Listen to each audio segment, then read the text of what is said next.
Giants team was in the thick of this run for the NFC East. D-Hall last year came up just short as Washington took the division. But how do you feel about the Giants' chances this year to get back into that race?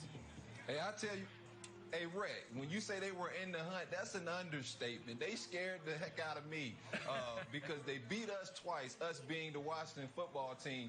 And so they had that tiebreaker. If Philly would not have pulled Jalen Hurts, maybe the Giants would have been the division champ, but we won't talk about that.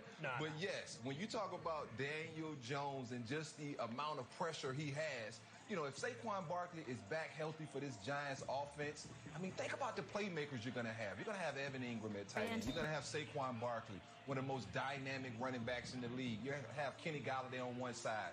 Darius Slayton, who's proven to be a heck of a football player. Sterling Shepard in the slot. I mean, goodness, I'll take those 5 skilled guys up against anybody. The question is, can our quarterback be more responsible with the football? You know, the Giants are the team. Everyone's always talking about Dallas.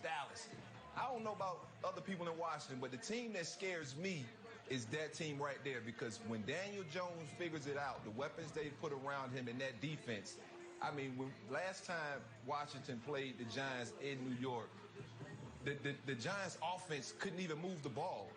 They didn't worry about it. The defense bailed them out, got a fumble, ran it in, and took the lead.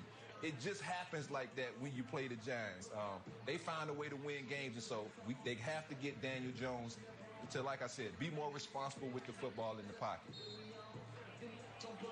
Yeah, D-Hall, you're right. And just going back to my Giants days, you know, the Washington game for us was kind of like a scrimmage. We always had y'all numbers, so that wasn't much of a thing for you to see them get beat up. But, yeah, you're right. The things that Daniel Jones, that's been getting him is his fumbles and interceptions. And those are the things that he has to control on his own.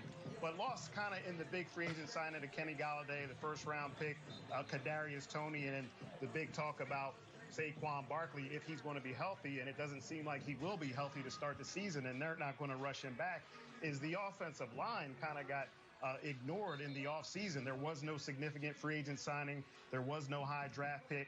So when you look at the offensive line from last year, which was one of the worst in the league, and Daniel Jones, I think, had the highest pressure rate of any quarterback in the NFL. And they didn't make any additions to that. So that has to be a major concern. Their first-round pick, the first lineman taken last year, Andrew Thomas, struggled. Their second-round pick from a couple years ago, Will Hernandez, actually got benched, but now he's back starting. Their left guard, Shane Lemieux, has already been hurt in camp. They actually lost their best offensive lineman, Kevin Zeitler, from that line to the Ravens.